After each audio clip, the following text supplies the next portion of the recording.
of the that was the build up to the elections and then the aftermath of the elections. Well, it's expected. A lot of persons are aggrieved. A lot of persons feel that the results for their parties could have changed in some parts of the country. Some players had maximized their efforts and all of that. So it's time to wield the big stick and punish people for their actions. All their perceived actions. Yes. All right, and just above the nameplate, Macron seeks China's action to end Russia-Ukraine war. Macron seeks China's action to end Russia-Ukraine war, and that's on page 5. Well, Emmanuel Macron of France has been in China since Wednesday, and I think that was basically to go, meet up with the president to seek his action to end Russia-Ukraine war, since it seems that China is, has some sort of diplomatic relationship with Russia. And but I like the fact that he's trying to get people to intervene, seek support and all of that. But I don't think Vladimir Putin is ready to listen to anyone. He wants, except there are very strong, very, very strong conditions laid before him that he wants to follow or listen to. I don't see anybody prevailing. Or that includes conceding some part of Ukraine to Russia. I think that's the only, ground he wants to even have that conversation start in the first place. But then we can only hope and pray for Ukraine and Russia in this period, and we hope that the war ends as soon as possible. But then moving on to the next story on page 5, leadership crisis tears Labour Party apart, and the writer Abure Apapa lay claim. My problem with some papers, actually, some media organizations, is the kind of sensationalism that we give to stories. Leadership crisis tears Labour Party apart. No Labour Party has been torn apart. It's just been two different incidents that have happened. The party has not scattered, as it were. It's just two persons talking and laying claims to whatever it is they're laying claims to. When you say something is a party is torn apart, it means that it's broken into pieces. I don't know. It's unnecessary. The choice of words sometimes, we try as much as possible not to heat up the polity, not to overplay certain things, to avoid, in the interest of overall peace, as much as possible, try to douse the tension. I mean, tears. I don't have. I quite agree with you, and I hope that all the papers, as much as the nation, can take to that. And then page 3, we have a story. Obasanjo urges incoming government to begin healing reconciliation. Obasanjo urges incoming government to begin healing and reconciliation, which is very much needed at this time. And that's what Nigeria needs. That's what people are saying that Nigeria needs: healing, unity across all borders. And on page 4, pressure on me to go into self-exile will be alleges. Well, it's the second day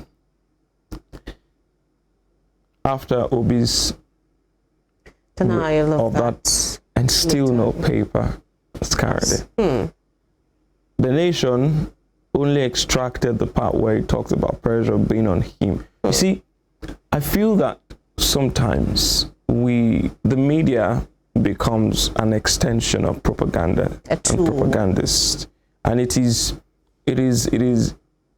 very dangerous for our setting, our socio-political setting. You run with a story. The person had a right of reply.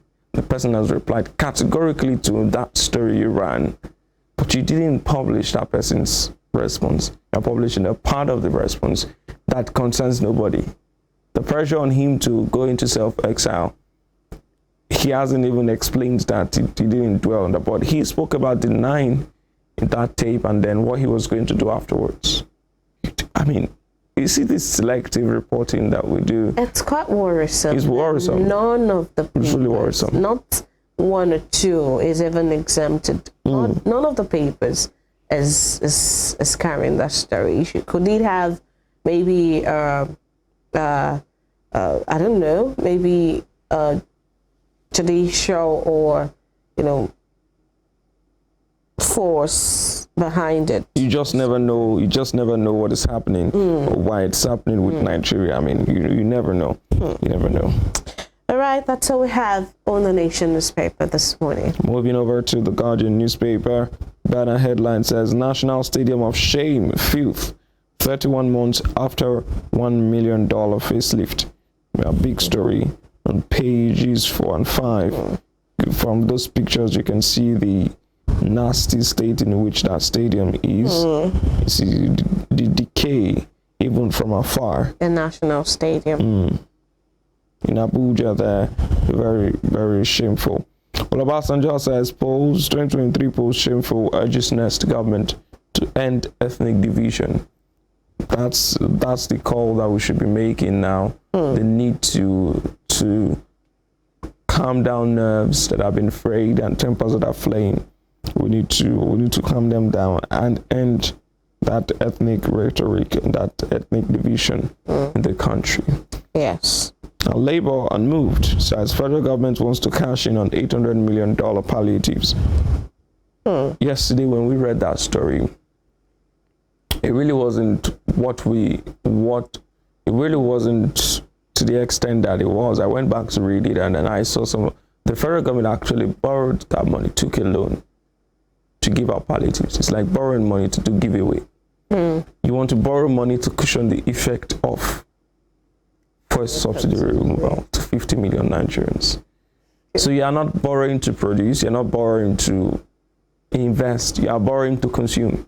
You're borrowing to give out loans and to give out palliatives. And it's like a street has a fire incident, houses are destroyed. You go to borrow money.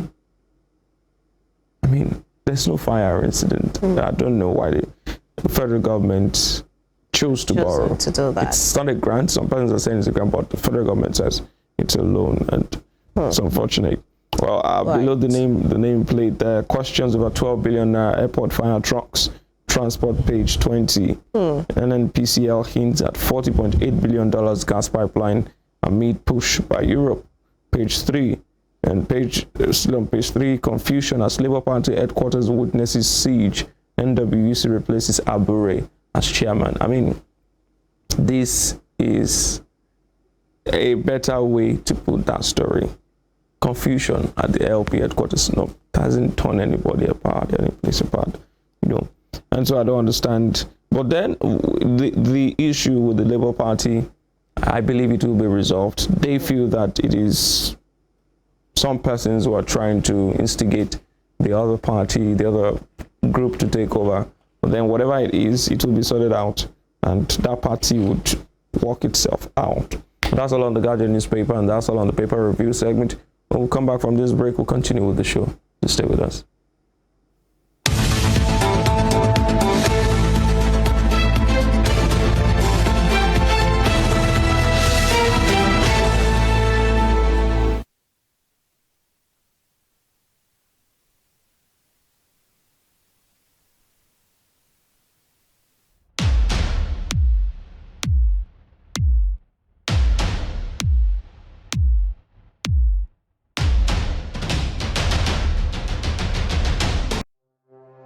Arrested, affected, sound, found. What do we see? What do we say? Flowing from a spring. A fact A to Z. Check and confirm. Eva is pounding current events. Traveling down from the business gist to the globally arising happenings, to the sports news, to the bittersweet infos.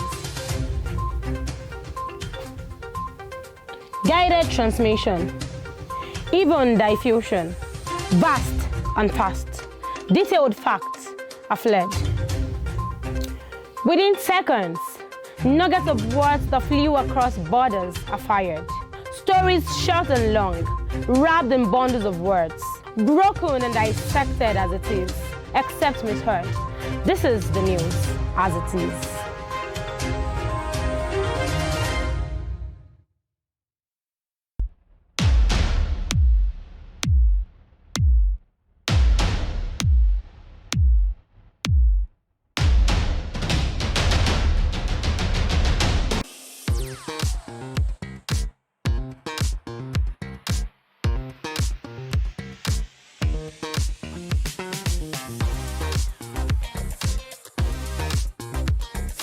Turn it up! It's the Wild Wild West. And Western Spring Television is pulling out all the stops to make sure that you don't miss out on every of the fun and happenings around you. Yup, we've got you covered because your girl got all the juiciest tidbits and entertainment news from around the world. Cross over to the chocolatey side of entertainment. Join me, Chocolate Cassie, on Eccentric as we take you into every bit of the juiciest news, fashion, music, movie updates, and other trending conversations. Together on the show, we'll get personal with your favorite celebrities via phone call, Zoom, or even live here in the studio. Eccentric will be shown on your TV screen on Western Spring Television, channel 190, only on StarTimes.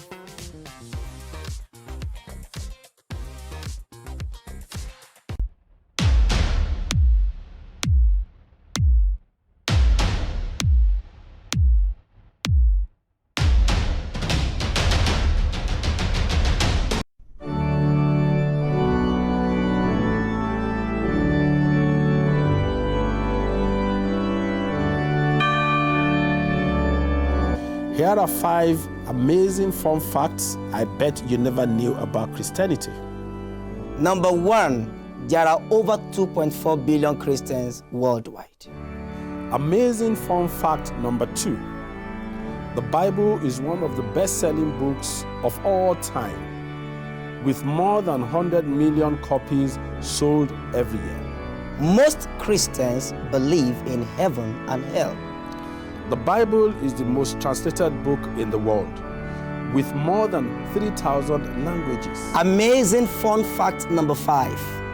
Most Christians throw science out of the window without realizing that most scientists are Christians. Hello, I am Pastor Steve Akinwumi. And I am Dr. Adeoye Oyewole. Join us as we highlight and discuss day-to-day issues pertaining to the day-to-day living of every Christian. Issues in Christendom shows every Sunday on Western Spring Television, channel 190, only on StarTimes.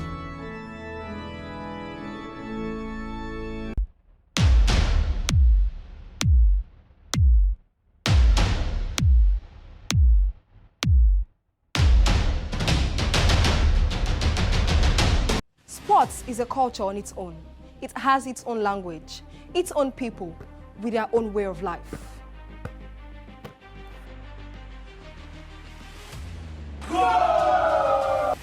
The world of sports is never void of actions, stories, dramas, and scandals. I guess you need a sports show that can walk the walk and talk the talk. On this show, we answer all your sporting questions. The whens, the whys, the wheres, and even the what ifs. Sports Spring is that show that will give you that new lease of life you've been looking for in sport journalism. Join me, Joseph Atewe, And your sports Amazon, Nengi Ernest. on this station, Western Spring Television, channel 190, only on StarTimes. Let's talk sports. Let's speak the most universal language of the world.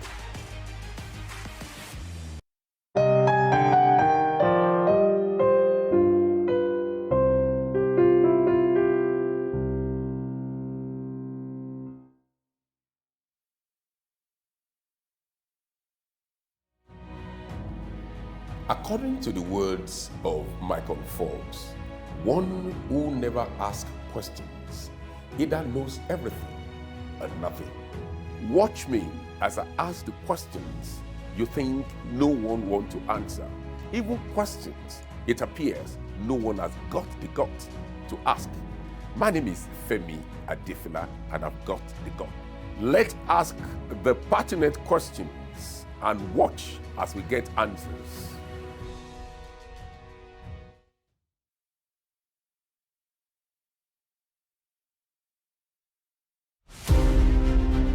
James Ajibolaige was a lawyer who obtained his first degree in classics from Nigeria's premier University of Ibadan. Born September 13, 1930, the orator and the polyglot spoke impeccable English, French, Igbo, Hausa, and Yoruba languages. His fine diction placed him among classical orators and public speakers like Cicero, the Roman orator. This attribute earned him the prefix Cicero of Esauke. He authored Kaduna Boy, an autobiography, Detainee's Diary, Constitution, and the People, among 6 other books. Bolaige was a colorful politician, elected governor of Oyo State in 1979 and appointed a federal minister in 1999. He was a pioneer founder of Afenifere, the Yoruba social, cultural, and political group. He invested his political sagacity to propel the group to the height of political leadership and decision-making in the southwest of Nigeria. Bolaige was assassinated on the 23rd December 2001. His murderers are yet to be apprehended till today. Western Spring Television identifies Bolaige as a watershed character in history.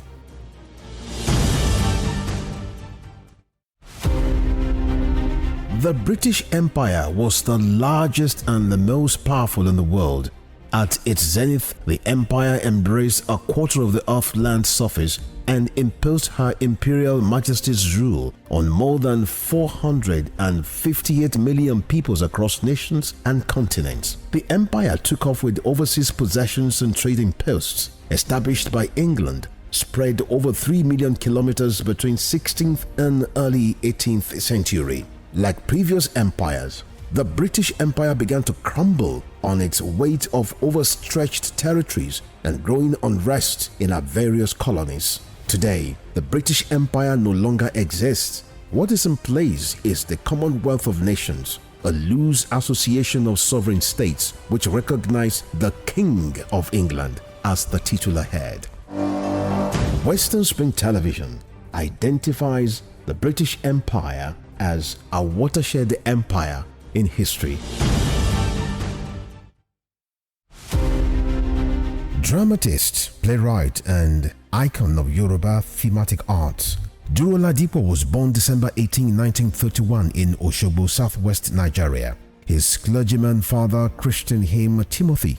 His other names, Duro Dola, Duro Shomo, Duro Rike, reflected his persona and the circumstances that surrounded his birth. The legendary stage actor had in several public fora identified himself as one of the greatest Abikus born to die.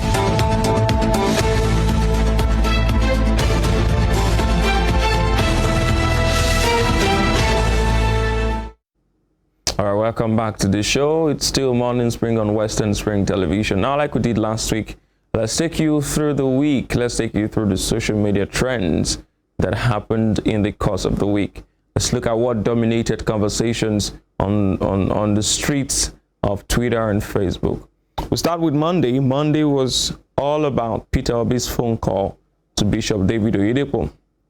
That phone call was alleged to have happened on the eve of the presidential elections. So let's take a listen to that audio again and then see what people had to say about it in the course of the week. Good morning, Daddy. Praise the Lord. How are you, sir? Fine, Daddy. Good morning, Daddy. Amen. In Jesus' name, we are going to get a bright result. Thank you, Daddy. When I hear this is your call and prayers, Daddy is very dear to me. And like I keep saying, if this works, you will never regret the support. Amen. Amen. You know, we look forward to God's intervention. Thank you, Daddy. We look forward to God's intervention. Thank you, Daddy. We look forward to God's intervention. Amen, Daddy. Daddy, I need you to speak to the people in the southwest. Your people in the southwest and Kwara. Okay. I've been in touch with Kwara people. The Christians in the southwest and Kwara. This is a religious war. I believe that. You know, I did the release, Nigeria going forward. And I'm... Okay, so the latest development on that story is that Peter Obi has come out to deny that story, and he said that audio, and he said he will take action, legal action against the People's Gazette that broke that story. So let's see how Nigerians actually reacted to the story when it broke out. Let's see what Nigerians had to say. We begin with Hikiato. Hikiato says he was talking to the people who said they were going to translate that audio into Hausa and spread it around in the north. Says you are yet to translate math textbooks in Hausa, but you're in a hurry to translate Peter Obi's fake audio to Hausa. Remember to also translate to Fulani and Arab. I am from the north and will still vote Obi 1,000 times. The next comment came from Morris Momo, who says Peter Obi himself has said that audio is fake. Indica told my age group was even sent to do media rounds on it. Most of you watched her on Arise TV last night. She will do more media rounds to counter it. Nobody sent elderly man that thread, it did. Now, Kenneth Okonkwo, one of the spokesperson of the Labour Party, actually wrote a thread on Twitter confirming that audio, but said that the conversation was taken out of context. The next comment came from Aye Mojuba. Says Peter Obi and Bishop Oyedepo's conversation is AI generated. Short audio samples were fed into the AI model, and a text-to-speech audio was generated. Microsoft Val-E neural coded language model can generate audio from text input and short samples from a target speaker. Let's move over to Sports Dr. Odogu, and his comment, he said that Peter Obi has come out to deny the audio, calling it a fake, as we all know it is. Bishop Oyedepo has also stated unequivocally this morning that he has never campaigned or spoken on behalf of any politician. PD, APC, but Kenneth. Okay, so Obi now also had something to say on that issue. He says, I am calling on Atiku, Tinubu and Peter Obi to call their supporters to order.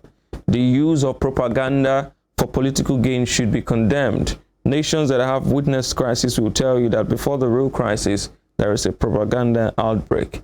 Say no to fake audios, fake pictures. Nnamdi Chife also gave his comment on that story. It says, I repeat, the audio conversation is doctored and part of an elaborate attempt to discredit Peter Obi and Dati Ahmed as they are currently in court to reclaim their mandate. Watch out for more of these fraudulent takes in the coming days. That's coming from Nnamdi Chife. And Nkem says, another ridiculous thing about that Oyedepo Peter Obi fake audio nobody's even talking about is why will PO call Oyedepo to speak to Southwest and Kwara Christians when election was supposed to be the following day? It was the eve of the election, according to a conversation. Update Boy said Peter Obi fans, they claim say the audio na AI generated. Oh yeah, go generate another one now so we go believe in our fake. Thank you, Daddy. Lanjebai. Oloye TDS Choir is our next commentator. It says Peter Obi and Bishop Oyedepo can sue the service provider. The audio is 100% real.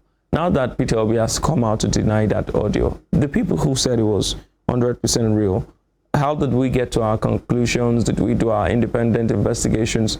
Well, nobody knows. Now, Asiwaju Oladimeji says, if the spokesperson of Peter Obi, Kenneth Okonkwo, confirmed that the leaked audio by PG is not fake, then it is not fake. Good morning to all the Yes Daddy supporters. You can go ahead to cancel your ever-loving Kenneth.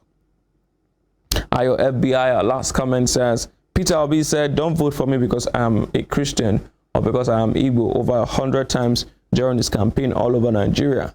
But you lot think the artificial intelligence generated audio of him telling Bishop Oyedepo it was a religious war is real? How old are you?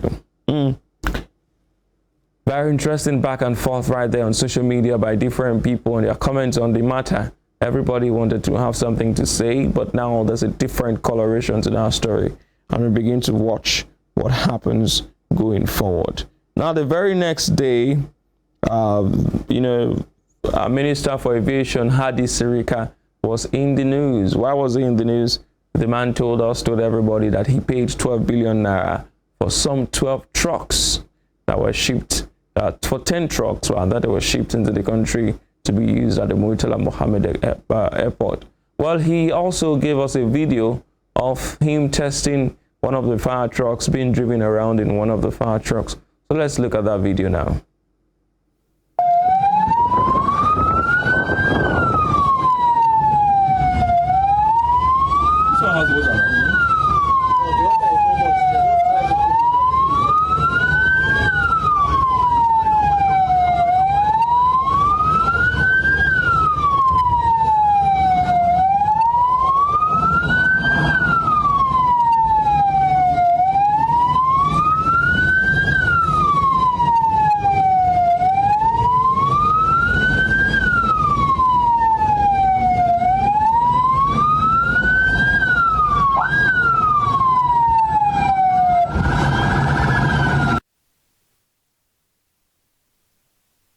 Let's take the comments to that story.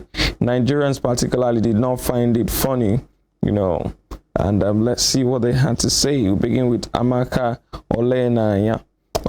She says that means one truck is 1.2 billion naira. This how much is a fire you want to put out? You are among those embezzling funds, Abi. And Bash came second with the next comment. Says, imagine a fire truck for 1.2 billion naira. This is the reason they want power to remain with them, because it's the only way they can gather wealth without enterprise.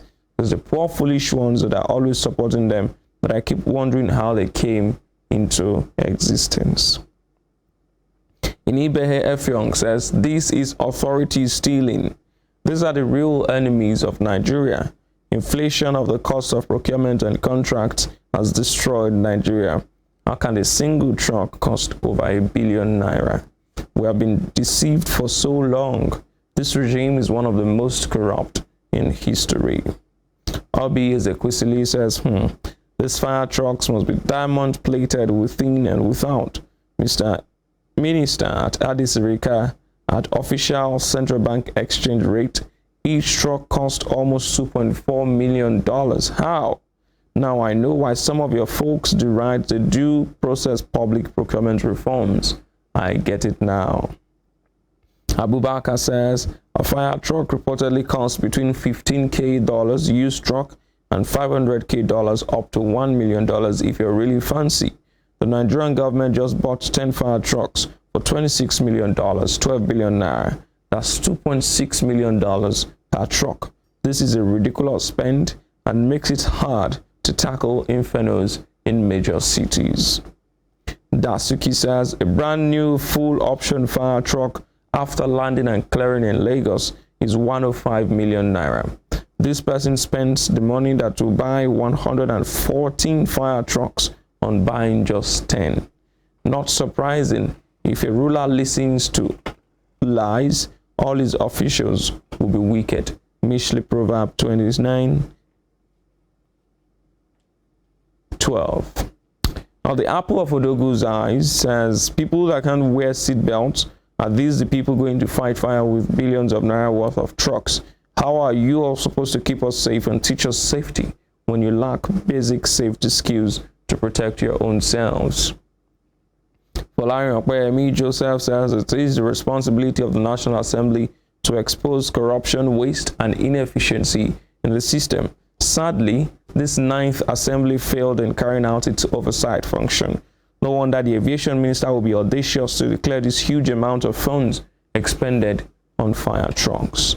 Sosodef says this is absolute madness.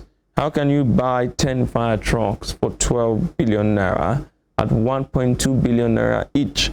Fire trucks don't work well without a direct source of water, which you don't have in most places.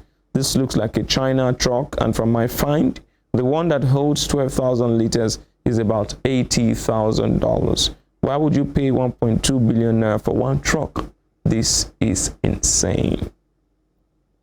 Afolasha Kinchibundum says, Nigerians should ask questions. The fire truck in this picture is the Falcon 8x8, and it is one of the most expensive on the planet. It costs $1.2 million or 800 million naira at official rate. Do the math.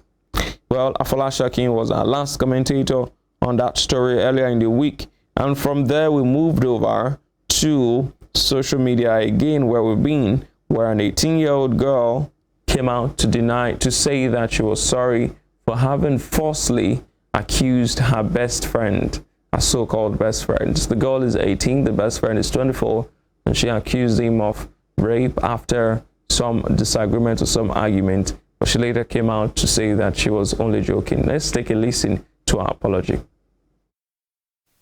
Hi Richard, I'm sorry for forcefully accusing you of rape, and I went away out blind, and I'm really sorry, and for whatever I've caused you, for whatever I've done to you, I'm truly sorry, and it's never happen again, please.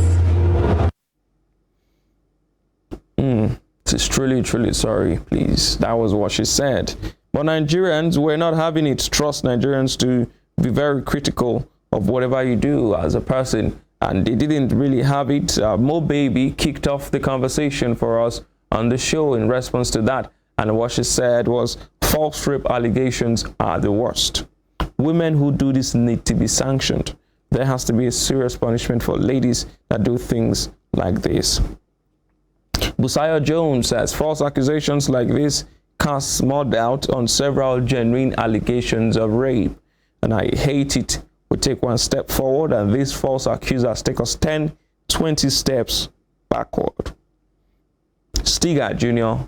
says most guys are in prison because one wicked woman made a false rape allegation on them and they had no one to defend them. She's clearly one of those women, and I believe she's done it before. Bro, fear them. Forever Dark Breed says she's literally riding on the ridiculousness of the Believe All Women campaign and the failure to make false allegations illegal. Una de Siam now. Real rape victims will soon lose their voice on this, and we know who to blame. Great Man says you accuse somebody of rape and you are using a video with Snapchat filter to apologize. Ha ha ha and ha ha again. So much laughter there. Tyler Diaz Piliquete says second time seeing a woman on this platform apologize for using false rape allegations as a weapon of some sort. Whatever the motivation or place this wave is coming from, it's worth $44 billion. That's how expensive re-engineering culture is. You will learn. Alaba or Guinea comes next, says, Dear Richard, if this girl doesn't end up in jail with this freely obtained confession to a crime, you've done a disservice to yourself and innocent men locked up on false rape allegations worldwide. Jemima says, I don't think people understand the problems with false rape allegations. You are suppressing the voices of the real victims and you are ruining lives. Please, these topics are too sensitive to joke with. Eje Bleje Console Pero says, I hope we can address the issue of women coming out boldly to say they can use false rape allegations on men and then come back to apologize and nothing will happen. People just read, shake their heads and pass. When one spend quality time for jail, the rest will take dressing. Chukudi says both false rape allegations and actual rapes are serious issues that can have devastating consequences for all parties involved. It is not productive or helpful to compare them or say that one is worse than the other. And that is the truth. Both of these are despicable and they should be condemned. But the update for you now is that this 18-year-old has some investigation going into her, and she's done it to about 4 different guys. She's weaponized rape as some sort of way of getting back at people whenever they get into bad terms. And I wonder why someone who's that young has that level of wickedness residing in her bosom. But away from that, let's move over to something that has happened on social media. I'd like to show you a map that is being bandied around by some persons, some Nigerians who belong to what they say is the middle belt region of the country, are saying that they are neither northerners or southerners or easterners or westerners. They are middle belt people. And just take a look at that map right there on your screen if you can see it now, and you see how they've designated themselves. Some part of the middle belt now include Kwara, Niger, FCT, Kogi, Nasarawa, Benue, Plateau, Taraba, Adamawa, and some part of southern Kaduna, Bauchi, some part of Bauchi there.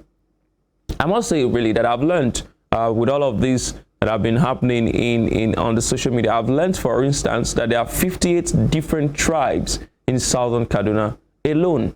58 different tribes, and in Plateau there are over 54 different tribes. It goes to show how diverse Nigeria is, and maybe just maybe there may be some issues with how we've been categorizing ourselves.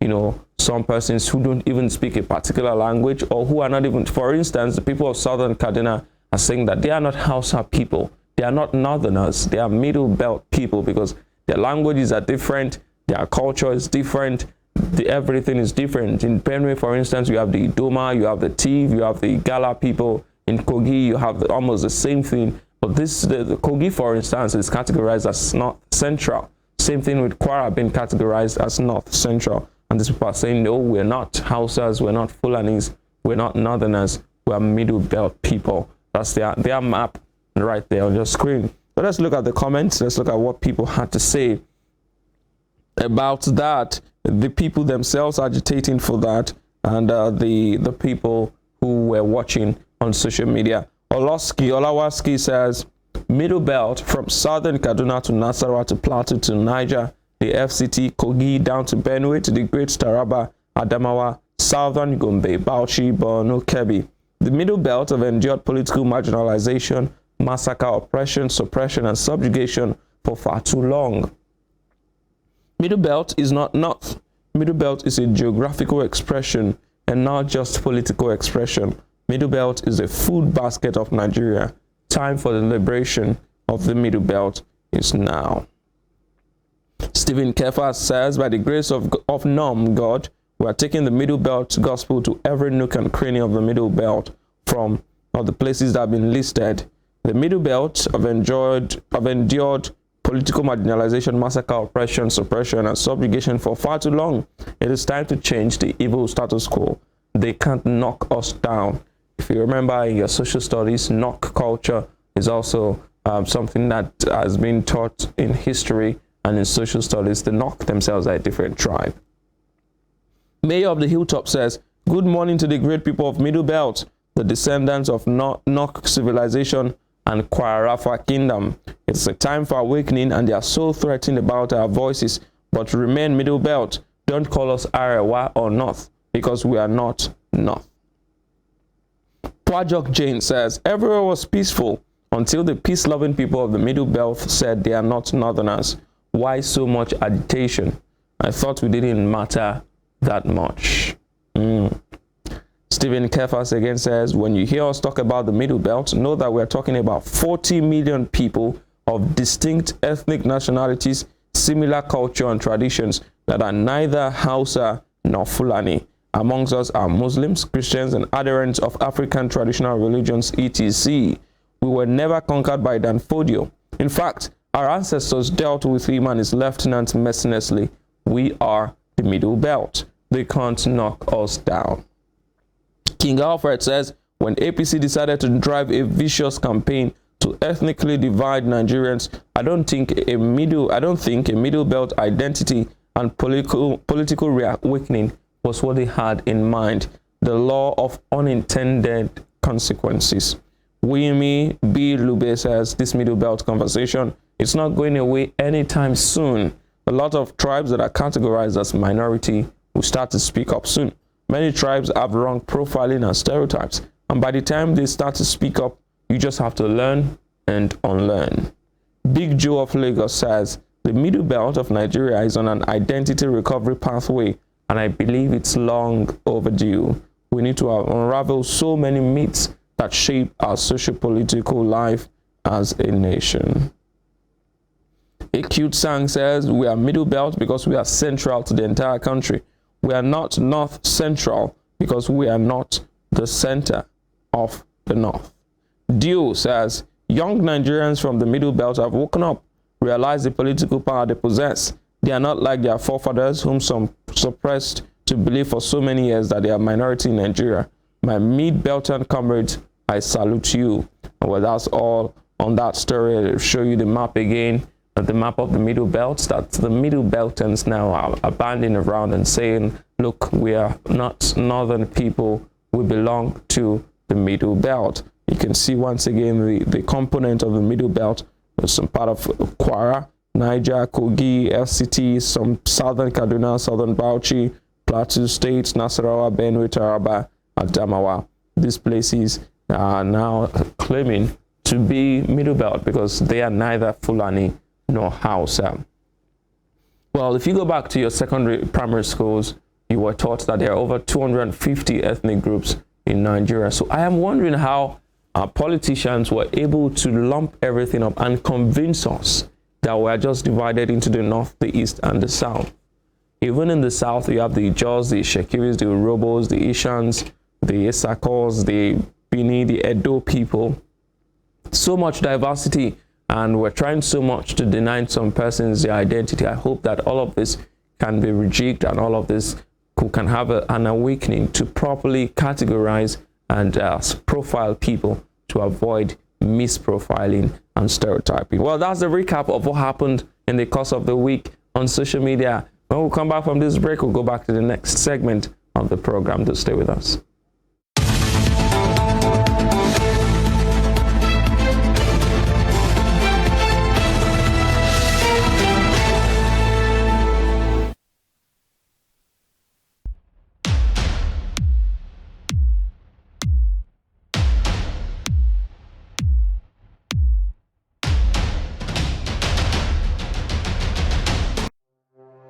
Arrested, affected, sound, found. What do we see? What do we say? Flowing from a spring. A fact A to Z. Check and confirm. Ever is pounding current events. Traveling down from the business gist to the globally arising happenings, to the sports news, to the bittersweet infos. Guided transmission, even diffusion, vast and fast, detailed facts are fled. Within seconds, nuggets of words that flew across borders are fired. Stories short and long, wrapped in bundles of words, broken and dissected as it is, except misheard. This is the news as it is.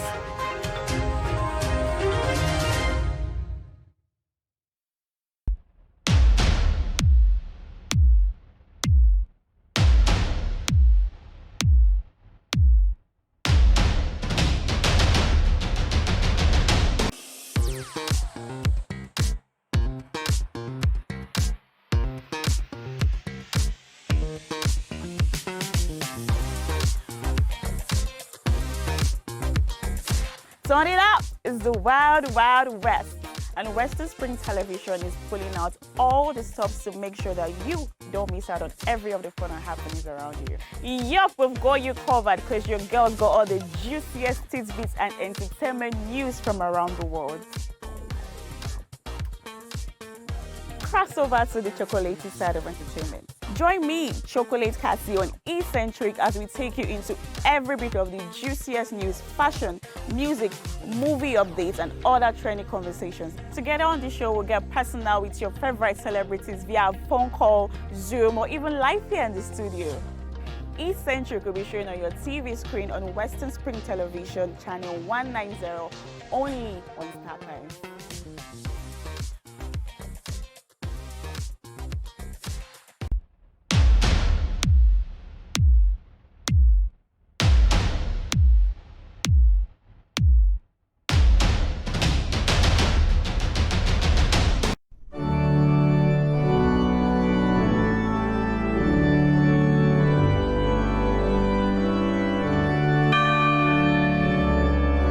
Here are 5 amazing fun facts I bet you never knew about Christianity. Number 1, there are over 2.4 billion Christians worldwide. Amazing fun fact number 2. The Bible is one of the best-selling books of all time, with more than 100 million copies sold every year. Most Christians believe in heaven and hell. The Bible is the most translated book in the world. with more than 3,000 languages. Amazing fun fact number 5. Most Christians throw science out of the window without realizing that most scientists are Christians. Hello, I am Pastor Steve Akinwumi.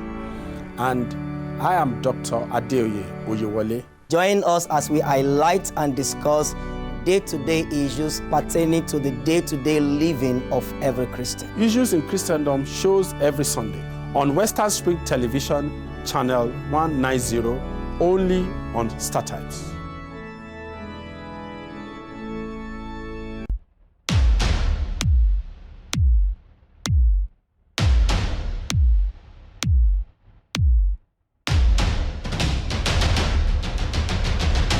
Sports is a culture on its own. It has its own language, its own people, with their own way of life.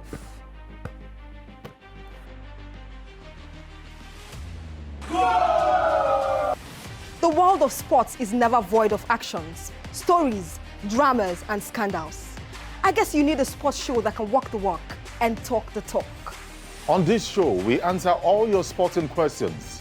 The whens, the whys, the wheres, and even the what ifs. Sports Spring is that show that will give you that new lease of life you've been looking for in sport journalism. Join me, Joseph Atewe, And your sports Amazon, Nengi Ernest. on this station, Western Spring Television, channel 190, only on StarTimes. Let's talk sports. Let's speak the most universal language of the world.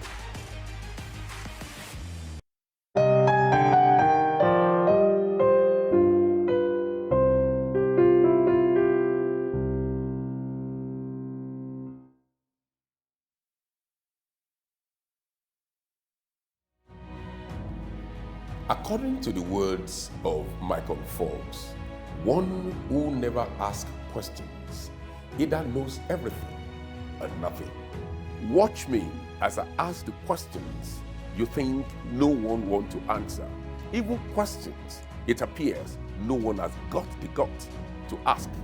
My name is Femi Adefila and I've got the gut. Let's ask the pertinent questions and watch as we get answers.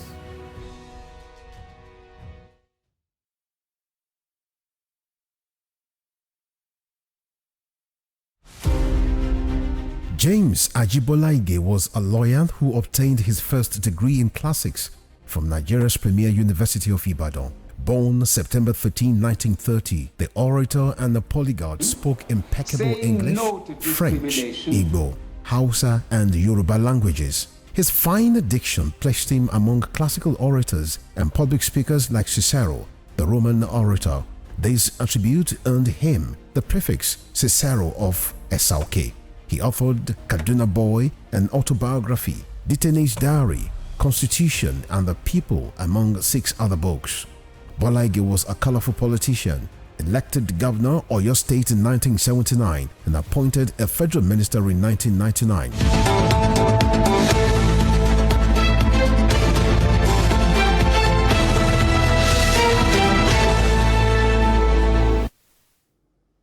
All right, so welcome back to the station. Welcome back to the program Western Spring on Morning Spring. And Morning Spring on Western Spring is easy. It's sometimes easy to confuse these things together. But still Morning Spring on Western Spring Television, reaching you live from StarTimes channel 190 DTT platform. You can check us out on our Facebook and Instagram at Western Spring Television. Wow. Also on YouTube, you can subscribe to our channel and follow us live and follow the programs, the other episodes of the programs that you've missed. Now let's get to our discussion for today. We have in the studio with us Barrister Moses Abadito, who will be helping us make light of the scenario of some things. Now let's look at what is trending now. Yes, Mr. Abadito, welcome to the show this morning. Good morning. Thank you for having me. So yesterday, the House of Representatives put out a tweet on social media and said that a bill to prevent Nigerian-trained medical or dental practitioners from being granted full licenses until they have worked for a minimum of 5 years in the country has passed second reading at the House of Representatives. Now, the bill is supposed to be part of measures to halt the decreasing number of medical doctors leaving the country for other countries in search of greener pastures. The second reading was taken on the floor of the House in Abuja on Thursday, yesterday. Now, let me ask you, but the bill is sponsored by Representative Gani Abiodun Johnson, and another member, Representative Uzoma Nkem Abonta, opposed the bill on the grounds that it was more like enslavement to tie a doctor down for 5 years in Nigeria post-graduation before seeking employment in a foreign country. Do you think that this bill is proper? This bill is,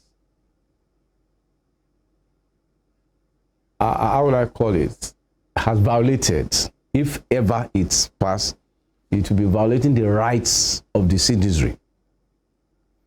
Before you can limit me from moving out of the territory or Nigeria to go to a greener pasture, you must have been responsible for my education. If my father gathered all the resources, my mother, and they sent me to become a doctor, I graduated, there's no job, and you said there's a law that says I should serve, which is not available. That's number one. In time past, the problem we have with most of these people just wake up and carry bill, they lack deep thinking. If they can think properly, they will understand that, number one, if you are not the ones that finance someone's education, there's a limit to which you can control his utility. In time past, I'm talking about 40 years ago, 30 years ago, they will give you scholarship. They will send you to Russia. They send you to UK, Germany. Then on the condition, by the time you finish, you must come back home and serve. But here today, those scholarships are no more available. People have to struggle, take loan here and there. And then by the time they finish, don't you remember there was a time, Dangote truck driver, we find people who hold doctorate degree among the driver there. Today we have doctors who are unemployed, not because they're unemployable, because the vacancy are simply not there. Some of the states that realize that they need doctor, they have no resources. The doctor they engage, remember, even till last year, doctor was on strike because they could not pay the residential doctor. You are now making a law that because I'm a citizen, I've graduated in Nigeria, for the next 5 years, I must remain in Nigeria. Doing what? When I have opportunity where they are looking for me. So that's why, if you ever try that one, we know we'll be violating Section 43, Section 44, Section 45. What do they say? You cannot treat an individual like an animal. You can restrain an elephant in the zoo. You can contain the lion in his cage, but you cannot contain a rational being, because he must look for where there is a greener pasture, where he can be best employed. Most of these laws, when they challenge them, they cannot stand the test of time, because the law gave me the freedom of movement. That's what we call ingress and egress. So I have a freedom to move out of my country and to come as long as I have not violated any law. So they cannot stop us unless government has sponsored me. And even they sponsor me, I must have put my hands into a paper that I will serve you by the time you finish. I finish this study. But in the absence of that, that law cannot stand. But even assuming that law, they eventually pass it. Do they know when I'm going to travel? If they could not give me visa here, can't I go to another African country, I'll say visa, and travel to Britain where they need my service? So these are some of the things they are not thinking about. I don't tell you I'm going to come back. If I know that over there they give me all I require. Do you know it's not only doctor that is migrating? You know they are now even asking for teacher. Are you aware that when you are a nurse, I know a friend of mine, he's a medical doctor, but the wife read microbiology. By the time they get to US, the lady went and after the microbiology and studied nursing, and is complimenting the husband's work, because nursing is like hot cake. You can easily get a job. You can even be doing two in different hospitals. Don't go there. Go to Saudi Arabia.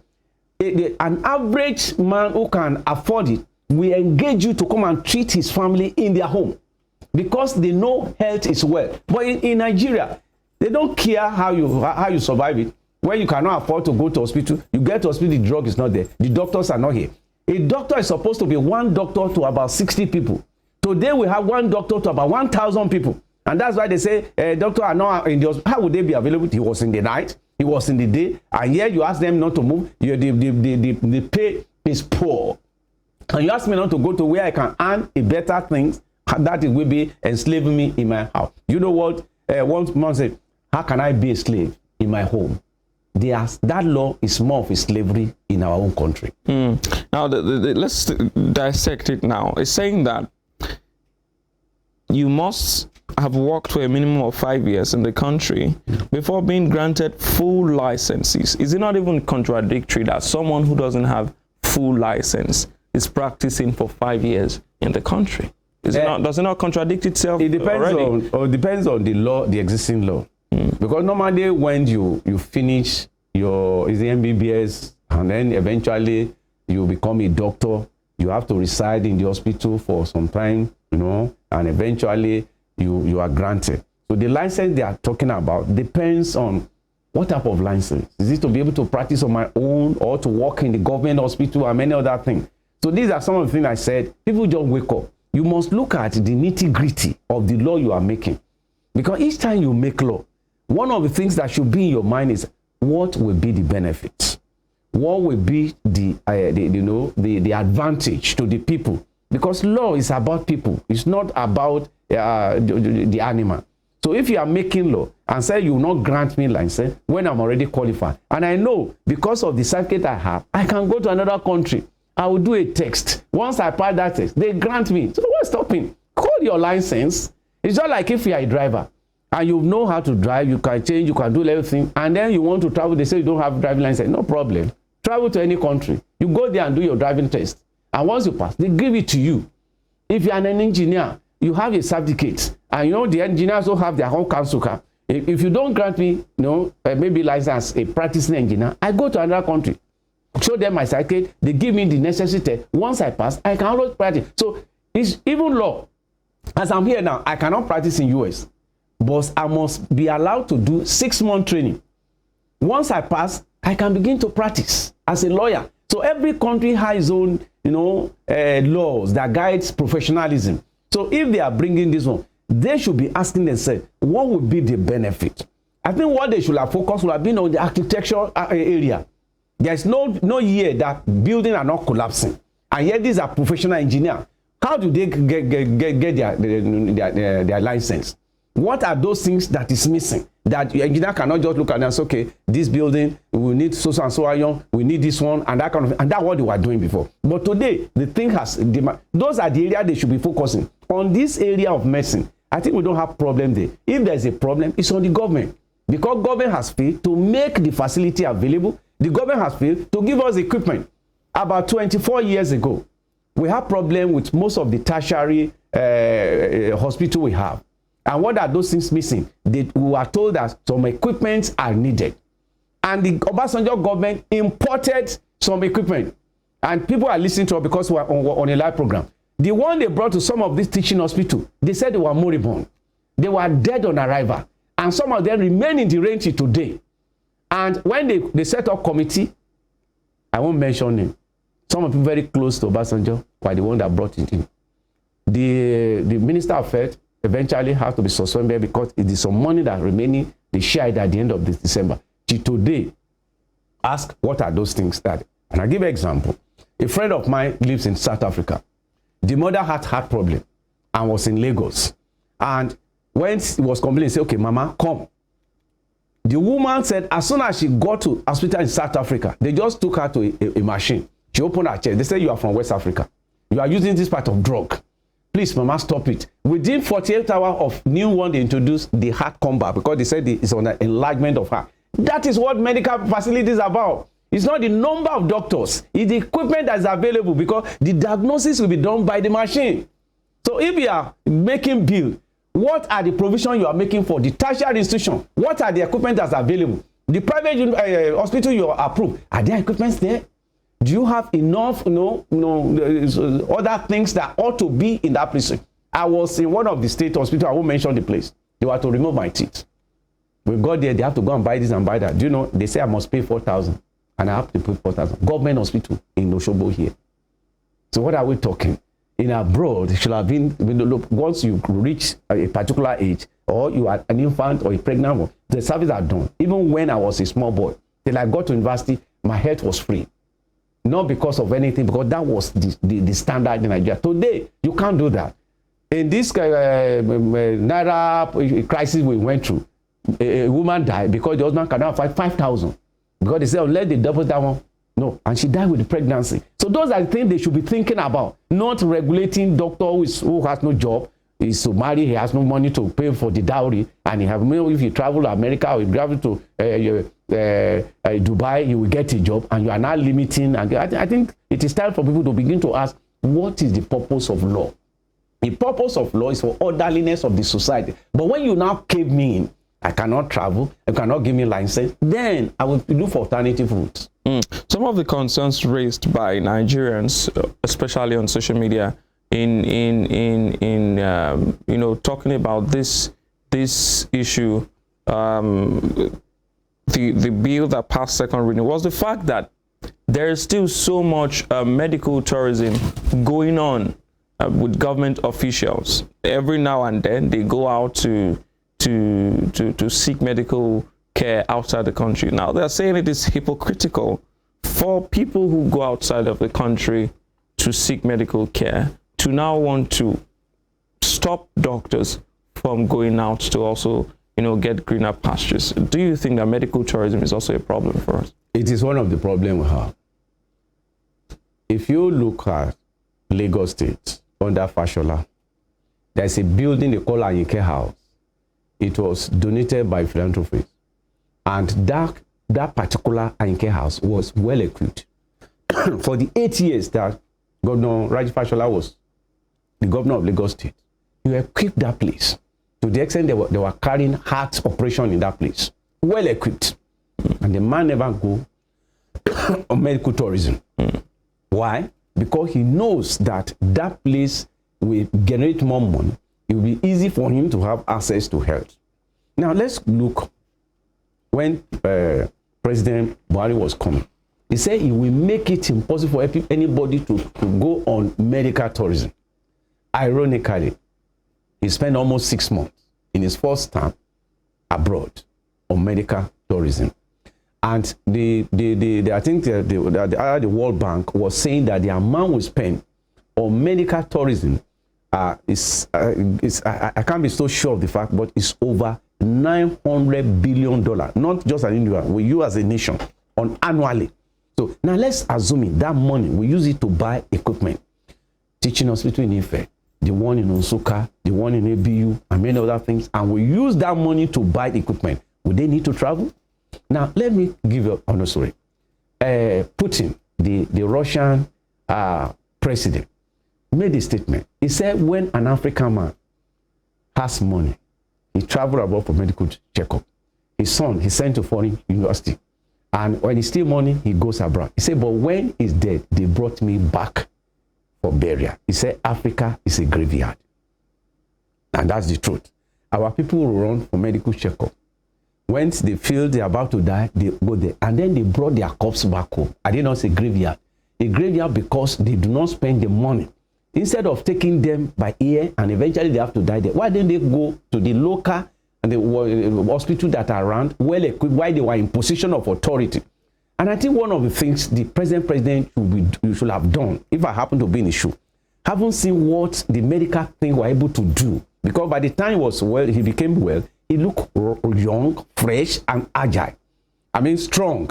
Now, if I happen to be in the shoe, I will budget money for all the tertiary institutions that handle health, so that in the future, in case there's a challenge, just as I face, they won't need to go abroad. Not only that, we will save money. Because one of the problems confronting us as a nation is that we lack funds. If you don't have funds, and now you now travel as a governor, you are not going alone. Other people will follow you. You will pay for hotel. You also pay for medical bill. And ironically, most of the time they travel abroad, it is Nigerian doctors that have to treat them there. So why are they looking for? The only thing that is missing is that they believe they will get equipment that will assist those doctors over there. Why can't they use the same money in the budget and ensure that they do it? Are you aware the usage you are seeing? Some people built it. And about 40 years ago, the king of Saudi Arabia, Goguli, was coming to UCH Ibadan for treatment. But today, nobody is going to UCH today. Now, what I mean, nobody, I'm talking of, instead of our head of state going there, they will prefer to go to, I think the common place they go is UK, Germany, and that kind of thing. If those people who are in charge 50 years ago have done that, UCH will not have been able to treat the Saudi Arabia king. So it is time for us to begin to look at the money we are spending on medical tourism. Instead of banning them, let's equip, let's expand, and let's build new one. It's not because of today, because of tomorrow. When they will not have, there's an age you get to, even be in the air. When the plane is trying to, to shoot into the air, the way your heart feels at old age is different when you are young. So those are the things our leaders should consider. But that day, they won't be able, before they get to the airport, they must pass away. But when they are here, their grandchildren will come and ask, Grandpapa, how are you feeling here now? They will treat them very well. So we are encouraging them, let them equip those institutions so that people can have access. And beyond that, do you know that the common man has no money? There must be a provision for them so that they too can have access to it. Remember, when you become a retiree and age illness will be coming, hypertension, arthritis, and many other things. Why can't they make it? Because it's a policy in developed country. Those at that age, they are given free medical services because they have served their country. So the government should be able to think along that line, equipping most of the hospital and ensure that instead of wasting these resources abroad, equipping their own, let's come and equip our own. Well, another conversation that has come out of that incident is the quality of representation and the thoughts that go through the minds of Nigerian lawmakers, the kind of bills that they produce, that they present on the floor of the House. You've spoken extensively over the days about the leadership recruitment process. Do you think that we're not giving much attention to the legislature, where people who would actually determine the trajectory of the country reside, where they work? Do you think that the parliaments, the legislature is not being given enough attention, and so it is peopled by those whose bills sometimes are seen as anti-people? Is it the problem with us that you cannot give what you don't have? And it is your cerebral, your IQ, your intelligence that determines what comes out of you, what you do in your day-to-day. So when you look around at the recruitments I'm talking about, you'll be asking questions. Even sometimes when you see the way they discussed and said, you mean the old state, this is the man that's representing them. Because quite often, either in employing people, even for job, not to talk of political posts, people are not considering the stuff you are made of. What they consider, you are the son of X and Y. Maybe because if you have money, there's some of the people who have maybe in the day when drug trafficking was far, I know what I'm talking, because there was a senator who was once a deputy inspector general of police at the Senate. He said, some of my colleagues here, I once arrested them. I checked them for criminal or something, that I'm surprised they are here. The story I'm called Google and you get it. And the Senate was on fire on that day. They said you should mention their name. The man refused to mention. What am I trying to say was that in time past, before you can get to that place, they will do a sort of examination. They will examine your past record. Where did you work? What is your antecedent before you get to this level? But people are not looking that area. When you now get into that level, assuming you don't even have more than secondary education, because education is not the thing. Some people may have secondary education, but God give them the gifts. Then, as a lawmaker, provision is made for you. The provision made for you is that you have a right to employ a legal personality, a lawyer. That's why you have what they call constituency office. In your constituency office, that man who is your lawyer will be your draftsman. Because an ordinary man who got to Senate doesn't know anything about law. He doesn't know, only very few who are lawyers. So that's what we call drafting. If you go to law school or you go to even read law, they will tell you about the drafting of law. It has a stage. So it is the professional lawyer who now help those lawmakers to draft and then prepare them the bill. That's what we call private bill. That's what we call government bill. So when the lawyer has drafted for the senator, he now presents at the preliminary and say, my lord, sir, I have so and so, and they will say read. They call it first session. The second one, they will print for every member to look around. But do you know what our lawmaker is doing that make people to see the weakness? They will not engage lawyer.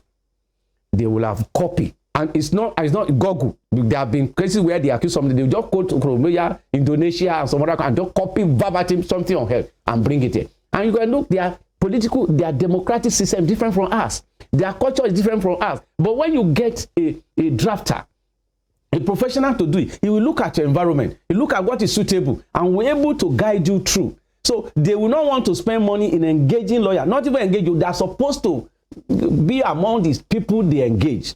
When I mean use to engage, means employ. They will be in their service, could be part-time. So these are people that help them to get. But ask most of the people who are listening to us, who are lawmakers, do they have a lawyer in this job? And not only that, they are supposed to employ at least 4 people in their constituency office in case the people in the constituency office have something to pass through to the honorable man, either to the senator. And if you go there, you will find his son or and daughter over there. And they are paying for it. It's not free. It's part of the allowance coming from the National Assembly to meet those needs. So when you look at all these areas, our people have been very finger tight. They've not been doing what they have, and that's why you see the quality of the law they make cannot meet standard in other countries, because they just look at the little they understand or they copy verbatim without getting professional. So, for example, if you are going to do something on medical something, you invite a doctor, a professional, you approach them, sir, what do you think along this area? These are the area I think Nigerians, and then he will give you books to read. He will even guide you and show some other things. He can Google, he can even show you the line where you can get those. But they just sit down somewhere and they want to spend the allowance made for them, their consultancy project, everything. There was another issue that happened in, I think, one of the eastern region. A man got a consult project and built a sort of business or an hotel and then named it after himself. And was collecting money from the people that are supposed to enjoy it. Until the people came from Abuja to Swahili, they said, this thing you got from government, why your name? They say it's not only his name, he's collecting money from us. So this has to show showed how will I call it? How materialistic most of these people have been, and that's why you are not seeing the quality. So apart from maybe mental capability, we have the character, we have the social implication, what we call the sociological implication on those people who are representing us. Until we're able to look at those recruitment levels, look at your past record, and then see if you are going to be a good representative, and then the little they are giving you, that you should give to the people who should be under you so as to guide you, and they are able to use it. It is then you are going to get the best among them. All right. Well, so that's the conversation this morning. Thank you so much, Barrister Moses Obaditon, for joining us once again on the show. We do hope that representatives will take heed to what you said, and that even the people will become more conscious of the power they have. Well, I'll be coming back to give you spring trends and tell you what's trending on social media. Do stay with us. We'll come back after this break.